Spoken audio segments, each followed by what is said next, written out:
right now. We're recording this session and it will be available for everyone later on in the week on the website along with the slides. Brief introduction of our presenters tonight. Again, I'm Ryan Carter. I'm one of the school counselors here at Los Altos. Ariel Rojas is with us. He is also a school counselor on the team.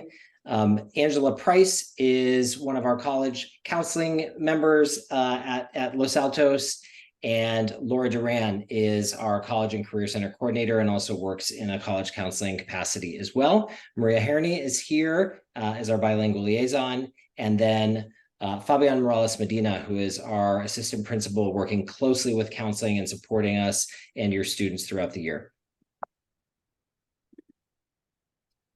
So just a quick reintroduction to the LHS Counseling Department. I know that many of you have been working with your student's counselor over the last couple of years, and you know that your student's been working with us, or you've been coming into our variety of workshops, either that the counselors provide or the college counseling team provides. But just a reintroduction to us from left to right: Daphne Adler, Jacob Loreen, Tamisha Wise, Deanna Masel Ali, myself, Jamise Parker, Ariel Rojas, and then on the far right, our MVP, which is Maite Veado, who is our school counseling secretary. College counseling team, we're so lucky to have them at our school working for us day in and day out, especially in the fall when your students are in the middle of preparing for their actual applications as they move into their senior year. Laura Duran is our College and Career Center coordinator. Angela Price, college counselor. You're going to be hearing all about what they have to offer. Again, we're just so fortunate to have these types of professionals in our building serving our students, and that has a lot to do with the generous funding of the MVLA Foundation. So we're grateful to them for that support.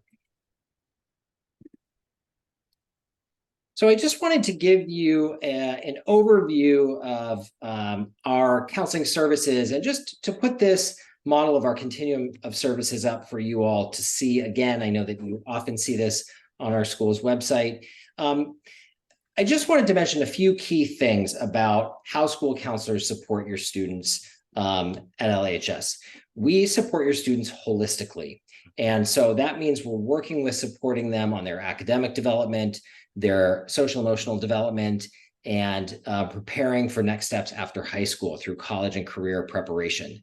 So we spend every year addressing those three domains and supporting your students in those three areas all the way throughout high school.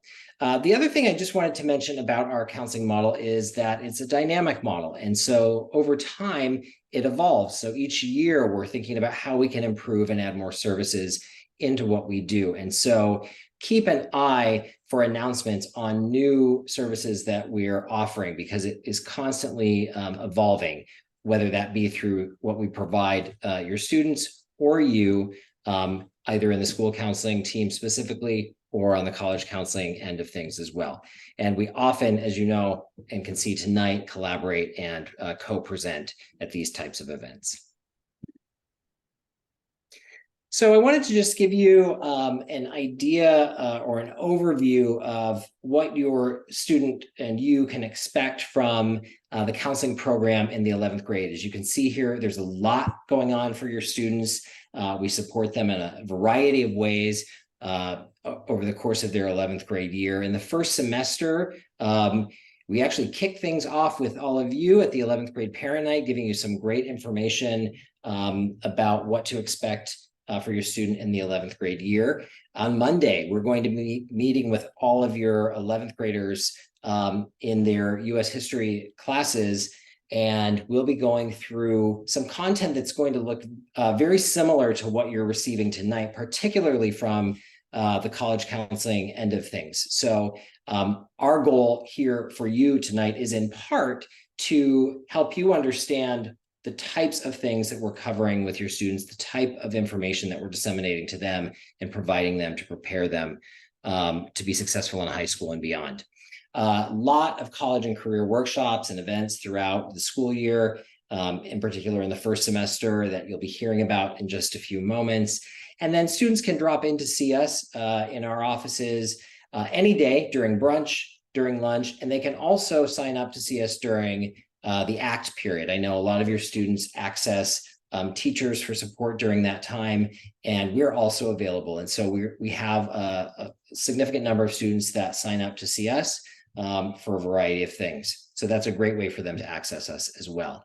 In the second semester, we really kick into the course selection process in early January, and Mr. Rojas is going to be sharing information about that in just a second. And then we move into the junior interview in the beginning of the third quarter. That's a great session with your student. I'm going to tell you more about that in just a second. And then moving into individual college counseling appointments available with Angela Price. She'll be sharing information about that as well. And at that individual college counseling appointment, you're welcome to attend that with your student as well. The College and Career, as I said, Center is doing events throughout the entire school year, and that extends all the way through the end of the second semester. And then just another reminder of how and when students can access us on a drop-in basis. So in terms of the junior interview with us, I wanted to backtrack just a second, and I think I actually skipped this slide. So I wanted to address this slide first. Before I start talking specifically about the junior interview, I think it's helpful for us to recap what we covered with your students in 9th and 10th grade, and in particular in 10th grade. But when your students come in right away in high school, the counseling team begins exploring with them the idea of developing their personal narrative, really developing a sense of their story and helping them design their story or the story of their high school experience. And so we began working with students right away on a couple of important things, beginning to think of themselves as the author of their own story, and that story being their high school years. And we often ask them, if you were the author writing a story about high school and the main character was you, think of yourself as the main character. How would you describe that main character? And so the personal narrative exploration serves two purposes. One, for them to begin thinking about how they see themselves in the world, describe themselves, their unique gifts, qualities, and characteristics, and how they share that with others. And then also to begin empowering them to think about what they want their high school story to be about.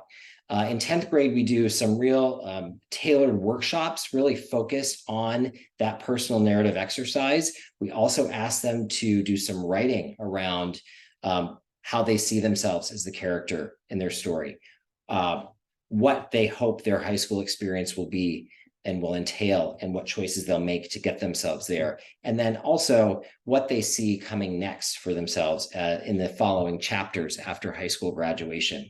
And so we really spend a significant amount of time in those first 2 years helping them develop their ideas around that and develop the skills to begin expressing that, writing about that, talking about that.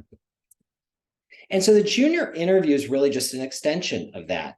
The junior interview is a 30-minute individual appointment with the student and the student's school counselor.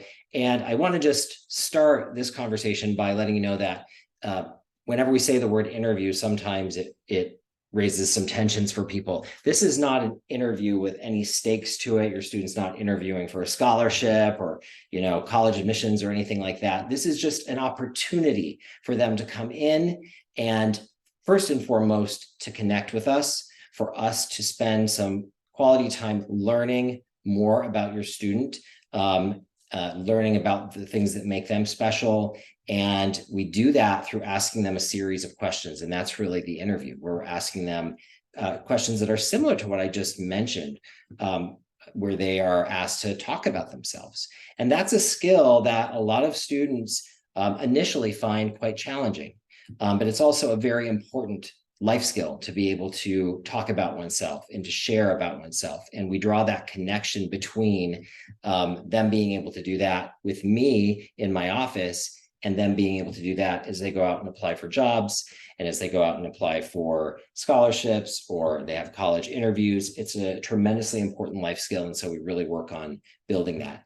When students leave our offices from those appointments, they picked up some skills, and we've also picked up some really valuable information about them that we can use to really support them and highly tailor and personalize their counselor letters of recommendation. So it's a really great opportunity for both us and for the students.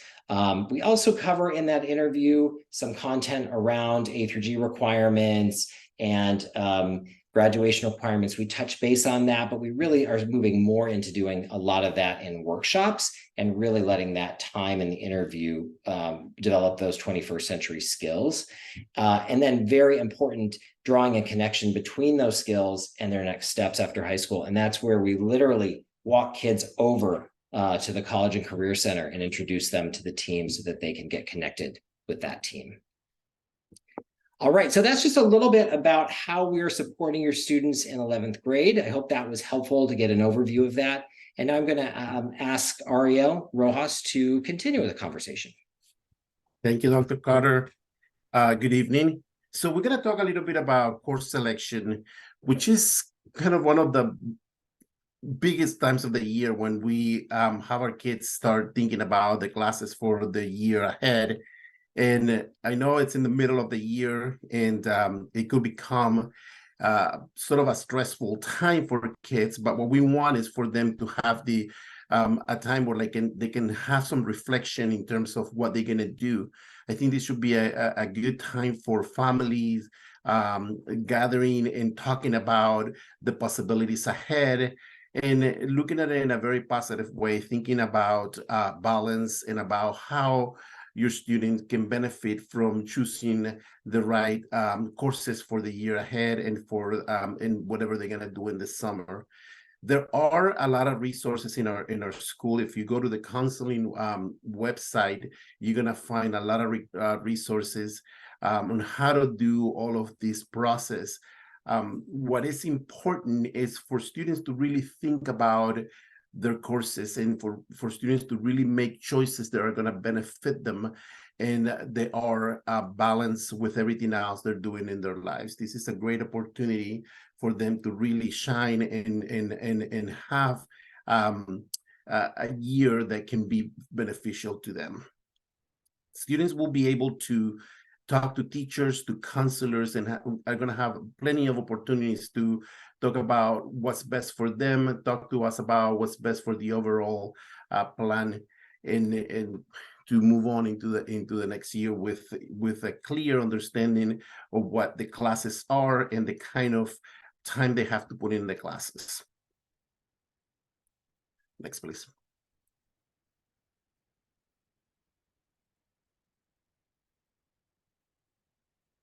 All right, so the course selection process, like I said, we encourage students to speak to their teachers. That is the number one thing. We want to make sure that they understand what options they have the year ahead. Definitely the conversation with us, reviewing their 4-year plans is a really good idea. Looking at the videos. So like I said before, if you go into the counseling website, on the Los Altos website, you can find a lot of resources there, and you can find the classes for every single year, 9, 10, 11, and 12th grade, where they can find the information about what courses to take, but also information that can help them make a better decision, and how to do the request and NSIS and all of the deadlines and stuff like that. Usually this process, it's, normally it happens between the second week of January into the second week of February, more or less. We don't have the exact dates right now, but those are coming up, and we want to make sure that they start thinking about deadlines and stuff like that, because it's really important.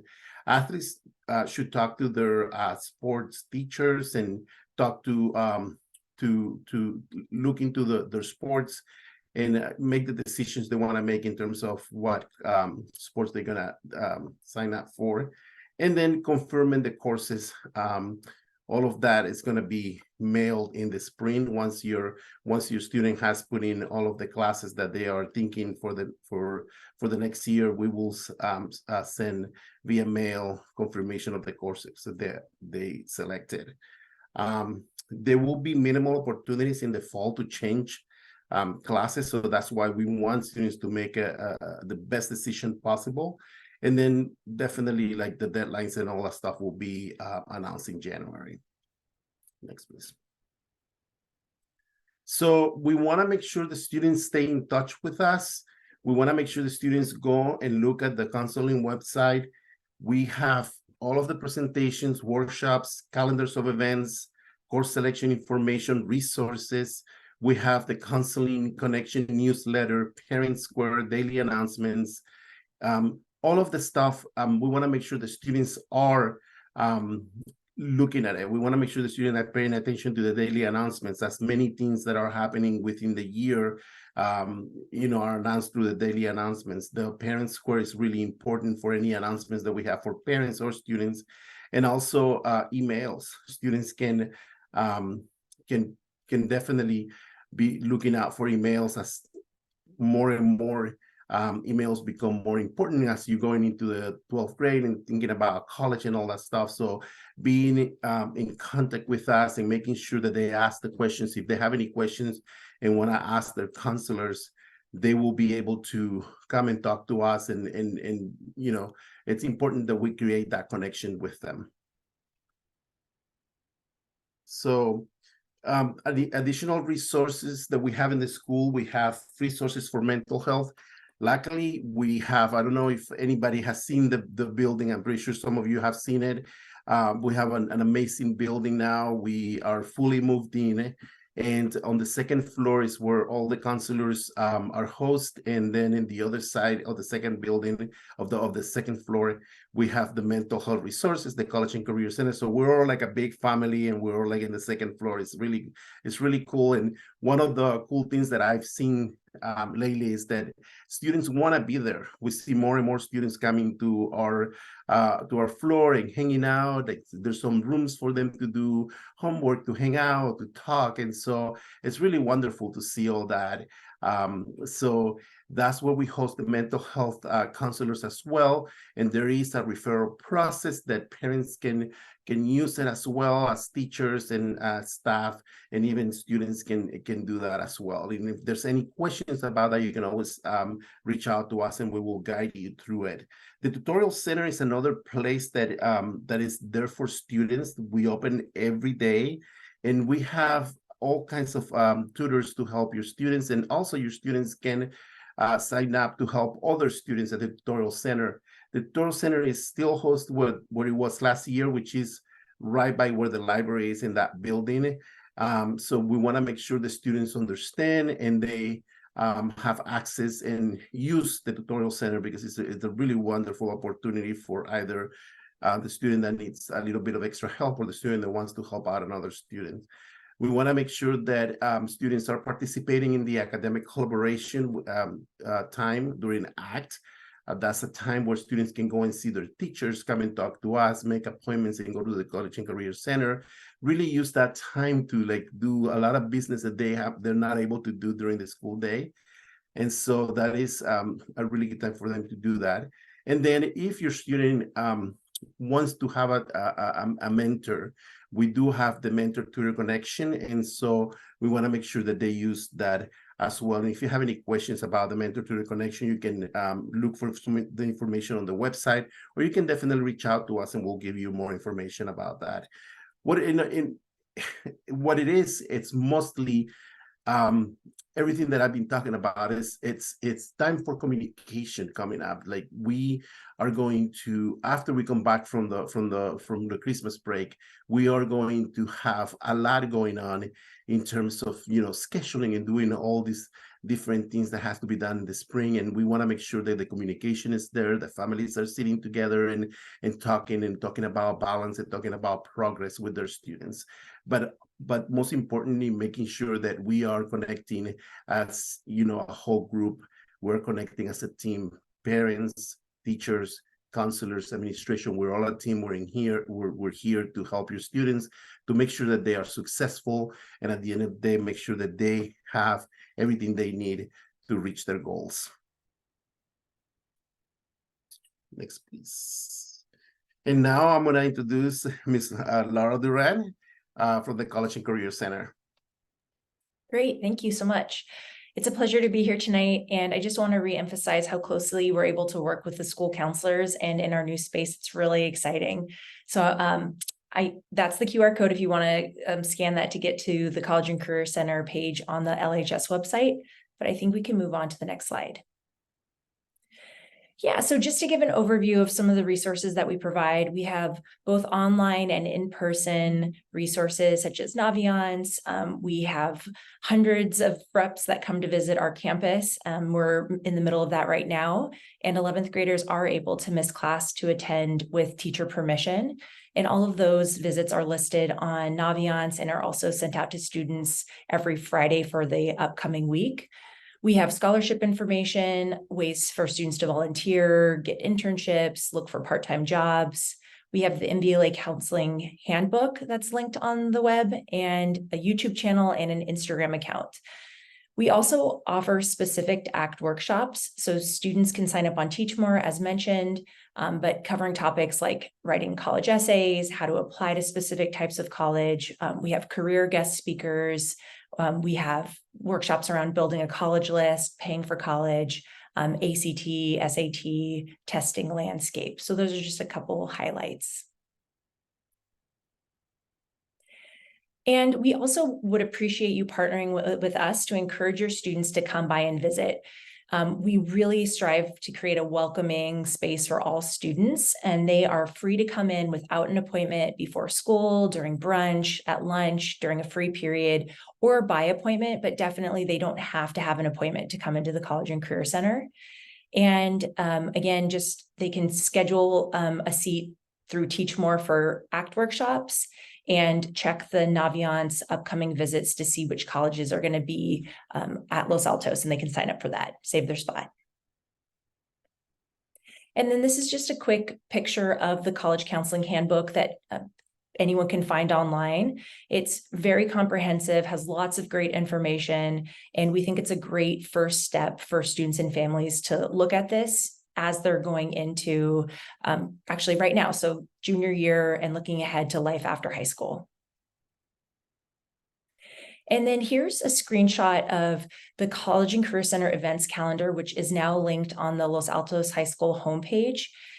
Any of these events, if a student or a family member clicks into it, it shows details, registration URL, or additional information. So if you all are curious to see what's going on, it is a public calendar, and you can click on something to expand to get more information, including if the representative who's coming to visit, their email in case a student's unable to make the visit or just wants to reach out afterwards, they can find their contact information here. And then just so you all know, we send out a weekly bulletin on Friday afternoons to students. It is a running Google Doc that is visible to the public. So if you would like to go on the College and Career Center website, you can then click on weekly bulletin and you can see what's getting sent out to students. And we often tell students to use the Control F feature if they're looking for a part-time job to see what's been posted, or if they're looking for volunteering opportunities. So we're really trying to make this information more accessible and transparent. We also are trying to use Instagram to get information out quickly to different groups of people. So please consider following. It's Los_Altos at CCC, but I'm sure there'll be a slide with that on there. And then just looking ahead, we're going to have a countdown to college event in the spring, which will have several sessions for students and families to opt into to learn about various aspects of life after high school. So right now, 11th graders can be beginning the college search. Ms. Price is definitely going to talk more about that. But in Naviance, the tool that we want students to be using, they can research schools and they can favorite a school by clicking the heart icon. That will save it onto a short list, which then allows us to send specific information If the student opts in, the college can contact them directly, and it just helps them start organizing the process and getting maybe some schools that are in their head out into a space where other people can view and collaborate. Also, students could be thinking about researching various careers and then what majors might prepare them to do that career, knowing that lots of schools have undecided and students usually change their major once they get to college. Creating and updating a professional resume or activities list that's going to be used for letters of recommendation. It's going to be used for possibly summer programs, part-time jobs, and then in the college application itself, they're going to ask for an activities list or a resume. And then really coming to those rep visits when they're on campus so that students can connect with the college reps and learn more about the institutions, and doing some research on various college websites so they can start to understand what exactly is going to be required as part of the process, and application deadlines, which do vary by school. Okay. So we have the personal and academic information, which is part of preparing for the college application. There's also extracurricular and volunteer activities, and that includes everything that you might think of like clubs or sports, leadership, but it also can include parts of a student's lived experience, helping care for an elderly grandparent or for a family member, any type of family member. Maybe it's taking more of a role at home, cooking or helping with younger children, so that they're also acknowledging some less maybe common thought of activities.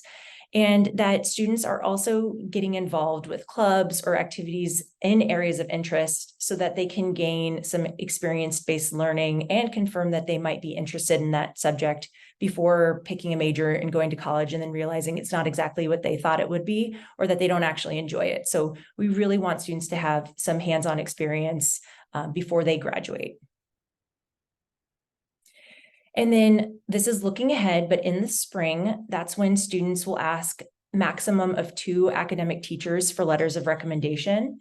And so right now, what students can be thinking about is, what classes are you really enjoying? What teachers do you seem to be connecting with? And then really fostering that relationship over the next several months. So that way, when the request is made in the spring, the students are setting themselves up for the best possible letter from those teachers.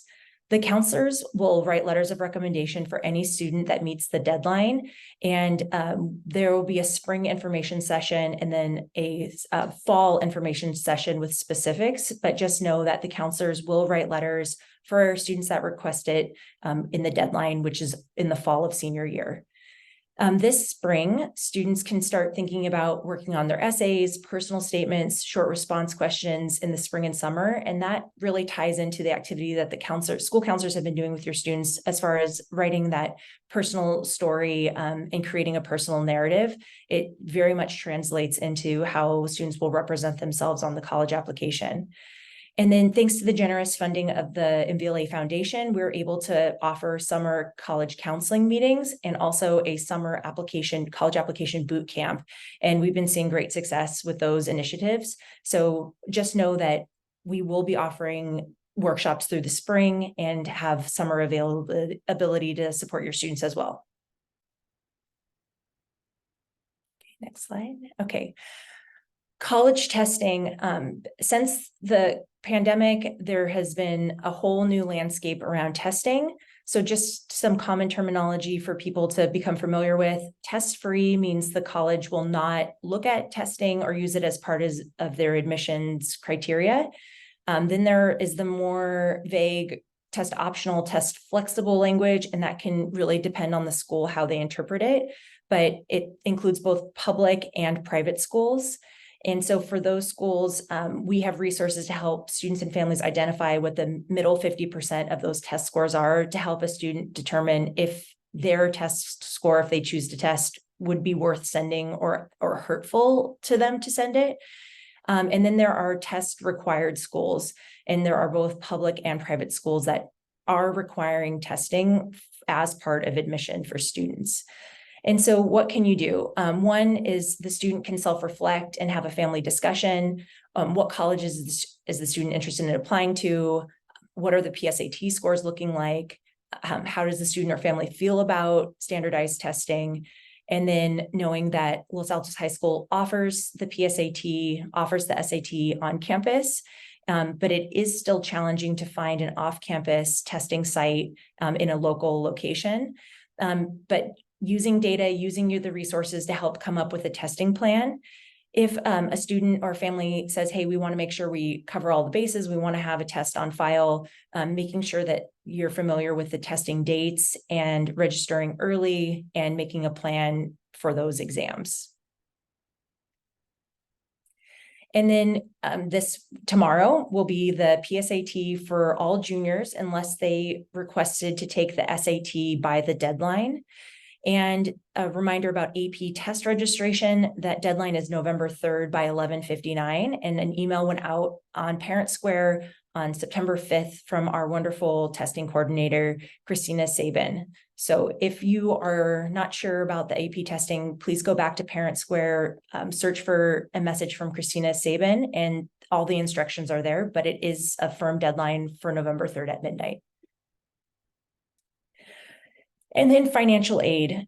It's very exciting to think about life after high school and to think about all of the wonderful options out there, but we want to encourage families to start talking about how they'll afford or how they'll pay for college. And so the FAFSA is, and the California DREAM Act application, those will open on October 1st for your rising seniors. So in the fall of senior year on October 1st, that's when those applications will open. And that's sort of the first level for need-based aid. And there's a new California law that says everyone must either fill out one of those forms as a senior or complete an opt-out form. And we'll definitely be sharing more information. But then another layer for institutional aid is the CSS profile. And mostly private schools do require this as a part of them being able to offer institutional aid. And that is open on October 1st as well. But you can look at that now just to get a sense of what are they going to be asking to see. Every single college has a financial aid page on their website. Every college has a net price calculator that you can plug in some information to get a sense of how much college will cost based on your family's circumstances, just to get a better idea.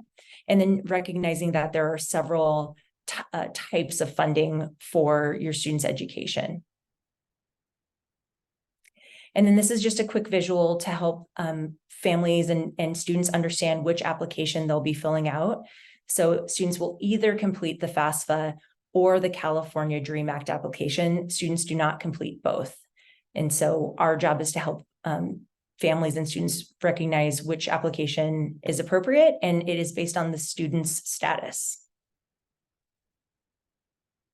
And with that, I'm going to pass the mic to our wonderful Angela Price. Good evening. Glad to be here with all of you as well, and thank you very much, Laura. Okay, college advising, spring semester. And it is not going to be a time for your students to get worried or scared. It's going to be a time for them to actually start exploring deeper. Topics to be covered in college advising appointments will be, we'll talk about Naviance. I go in with them, make sure they know how to get in, make sure they know how to search for their colleges. And I ask them, questions about whether they wanted to take to go to school in California or go to college out of state. So we cover that with the search for Naviance. I look at the transcript very closely. Even though students will decide where they like to go to colleges, colleges also will, the major sort of determinant for college admissions is their academic record. So I look at the record with the students, we go over it, make sure they understand where they are academically, and that helps them to decide on some colleges they might want to choose.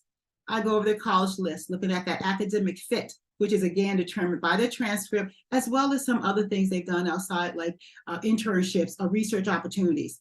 So social fit, activities that they've been involved in will tell me the types of things they would like to also look in college to pursue or to be a part of, and also some things they like to explore that they may not have been able to do it in high school yet. And financial fit. Financial fit is important because students will apply to colleges. They need to know if they're going to be able to afford to go to that college or not, depending on their own financial situation at home. So as Laura said before, it's a great time to have these discussions, to talk about financial aid, financial responsibility in terms of what the family will be able to provide for their student. And also college admissions test, optional test blind, and merit aid. All of those areas are covered in the appointment that I will have with your students, as well as anything that your students is concerned about. And parents are welcome to come in too. We go over timelines, essays to be written, letters of rec, financial aid, sort of an overview of the things that are coming down the pike for them as well. So as you can see, we will repeat some of these things over and over again, making sure that your students are aware of what they will need to do and what's expected of them in this process. College opportunities, my best part to talk about, because we have so many opportunities for students to attend colleges in the United States. And in California in particular, there are 113 community colleges, 23 Cal State campuses, we call them the CSUs, and 9 UC campuses, University of California system-wide. Private colleges and out-of-state colleges, over 4,000 universities across the United States. Students are only held by their own lack of interest in exploring, because we have everything in California. So we're going to encourage our students to explore, to make good choices for themselves, and not pass up any opportunities to attend the college they'd like to go to, because we have so many opportunities in this country and in the state. Our state colleges, as you can see, the California colleges are sort of up and down the coast. California did it well, so kids can choose to be at the tippy top, up near Humboldt, or all the way down to San Diego, and everything in between. 23 Cal State campuses, easy application, one app for all the colleges on that map. Application opens up in October, baseline GPA 2.5, 10th and 11th grade weighted GPAs are considered only based on the A through G completed coursework, which we're very happy about, because our kids complete those A through G because they have seen Ryan and Ariel all doing 9th and 10th and 11th grade, and our kids know what the A through G is, and they're completing them. Test free. This is a California state school, and they're not looking at tests to determine admissions. Application begins October 1 through 11/30, end of November. So they've got a long window to complete this very easy and simple application, and to choose which colleges in the state system CSUs they like to apply to. The UC applications are just as easy. Again, we have our campuses up and down the coast, from UC Davis all the way down to UC San Diego, and again, everything in between. One application for all 9 undergraduate UC campuses. Application opens up August 1. We really do encourage our kids to start opening up that application and setting their accounts in August as soon as it opens up. There are 4 essays that are required, and we call them the PIQs, personal insight questions, and they're 350 words each. But they get 8 options, so out of 8, they get to choose 4. Freshman admissions eligibility for the UCs is a 3.0 weighted GPA. Coursework, curriculum determines, and test free. The UCs do not consider testing as part of their admission requirement as well. And all the coursework is based on A through G that students must have to complete between 10th and 11th grade. Again, the application opens up October 1, and kids must have the final submission of November 30th. A nice big window for students to complete those 4 essays and this very easy application for the UCs and the Cal States. Private colleges, we have a bunch. 900 plus colleges will wind up in what we call the most used application for our students, the Common App. The Common App has 900 colleges on that application. We do not want them applying to all 900, of course, but there are 900 schools in there. Students can create their account now with their personal information, and when that application opens up in August as well, that information that your student is putting in now will upload to the new application. So this is something your students can look in, get familiar with, the Common App. The admission criteria for private colleges is all over, the place. There's an unweighted GPA that they use, baseline. So our students will have GPAs 4.7 weighted GPA, a great GPA for the UCs, but the unweighted GPA could be 4.0. And the private colleges look at the 4.0, not the weighted GPA. They want our kids to challenge themselves. They're just not willing to give them a point to do that. The UCs actually give them a point for challenge themselves with AP classes. Letter recommendation is part of this process. And it comes from counselors as well as 2 of their teachers. Laura mentioned that earlier on. And supplemental essays. Each college could require students to write anywhere from 1 to 3 to 4 supplemental short essays. And, you know, even sometimes up to 10 little bitty, very small statements of 50 words each, like a school like MIT does. So what we like for students to do as they're, you know, looking at their colleges, researching their colleges, they will also go and find out what is required of them in terms of supplemental information. SAT or ACT, you just got to visit the individual colleges.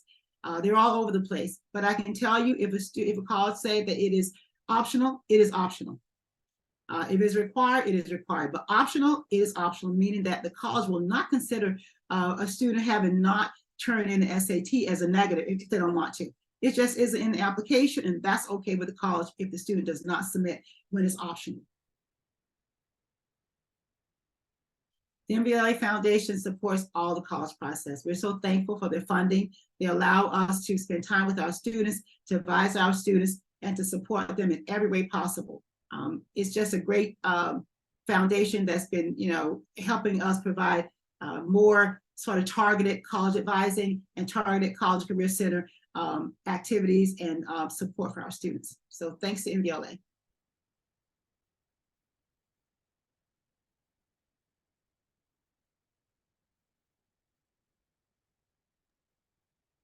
Okay, I'm going to open it up for us. We had some great questions coming in throughout the presentations. I did want to mention it's about 6:45 right now. I know there is another event in Mountain View with the MBLA Parent Speaker Series, and so we wanted to make sure we wrapped up in time for you to get to that.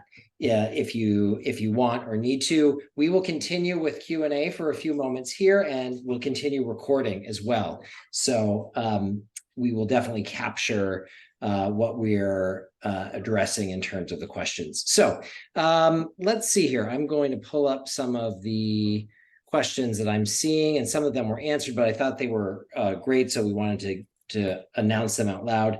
One that was kind of recurring was, how do I get a Naviance account as a parent?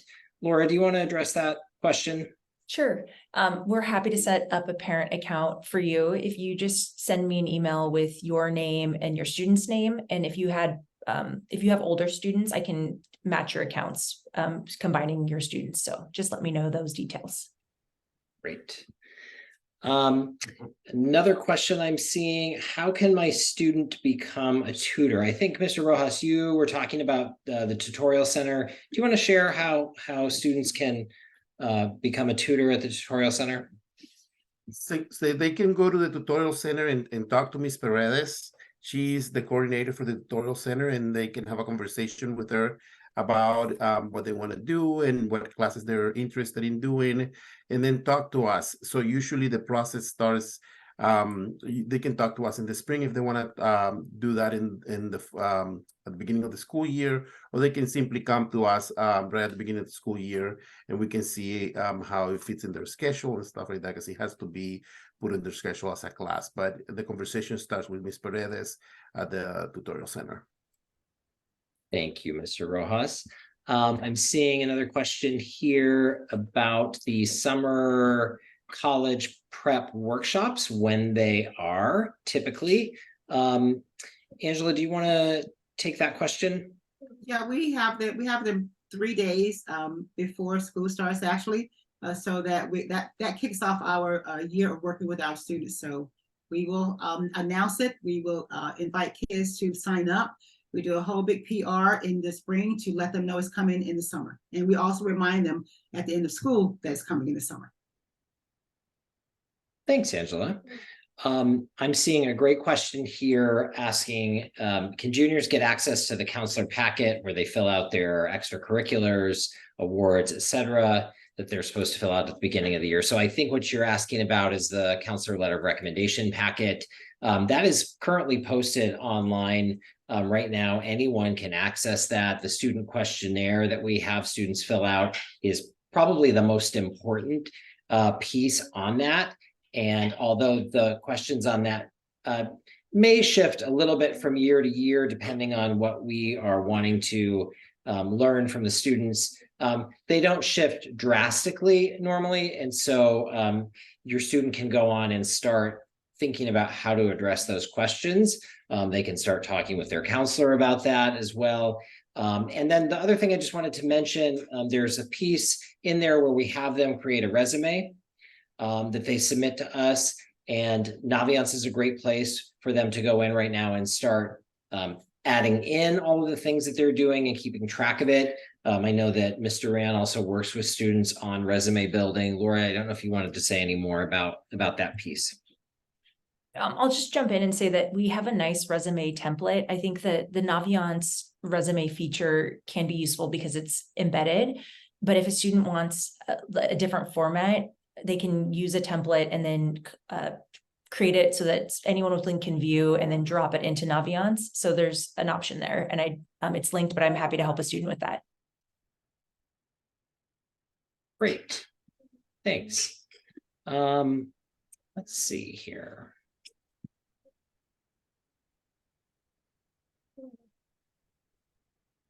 How do parents receive information about testing in the spring?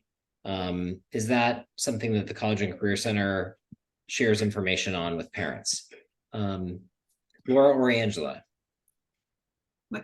I'm sorry, I was answering one of the questions. I can take this one. Sure. So we have a testing page on the College and Career Center website with lots of links, including test prep material, free resources. Also like an SAT, ACT reality check, which shows the middle 50% for any given school over the last 3 years, which has been a really useful tool in talking to students to say, what was your PSAT score? How do you feel about testing? What schools are on your list?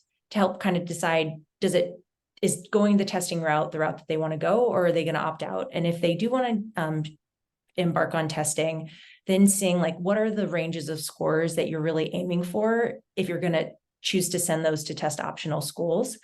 But in the College and Career Center, we have signage, but really it is up to the student to register for those exams on their own. And so tonight is a great night for parents for you to say, this is one of our action items is let's look at the SAT and ACT schedule of testing, which is published. And let's decide as a family, is this the route we're going to go? And if so, what month makes the most sense for us to lead up, prepare for it, and then actually get the student to that testing location. And then the registration dates are listed on the website. So if the test is in March, maybe you can register on January 1st. And so you make a calendar reminder for January 1st to sign up for the SAT. Because if you don't sign up very quickly, the more local locations fill up. And then sometimes we've had students have to travel or stay at a hotel because the tests are early in the morning. But no, we do not send a reminder to families. This is sort of the information, and then it's publicly available. Great. Thanks, Laura. Question about the college counseling appointments in the spring of the 11th grade year. Does every 11th grader automatically get an appointment scheduled with Ms. Price, or does the student have to make the appointment? Angela, do you want to share how that works? Sure. Every student who would like to have an appointment will get one. We put a link on the CCC website to announce the beginning of our appointments, and I start seeing students in February and continue until the end of school, actually. And then in the summer, I still see students, and it'll all be just a student choosing a link on the CC site, and once it opens up, they can choose a time. Great. Okay. I think we worked through most of the questions. Are there any other items that anyone on the panel wanted to bring forward as you were reading parent questions before we say good evening? I Angela. have one, Ryan. Oh. Angela, go. Yeah, I was getting ready to answer the one about colleges looking at grades from 9 through 12 that are not UC or CSU colleges. So private colleges will look at 9 through 11 for a student, and they will require the grades for senior year, even if they're in progress grades, if a student is applying early action, early decision. But if a student is applying regular decision, the colleges will need to see their first semester grades in senior year, non-UC and CSU campuses. I hope to answer that question. Well, thank you everyone so much for being here. It's just a pleasure to have you all join us. As I mentioned, we are recording and this will be posted on the LAHS counseling website and probably the College of Career Center websites toward the end of this week, along with the slides. Again, we really appreciate you being here. We always say that our parents are our most important partners in helping your students succeed.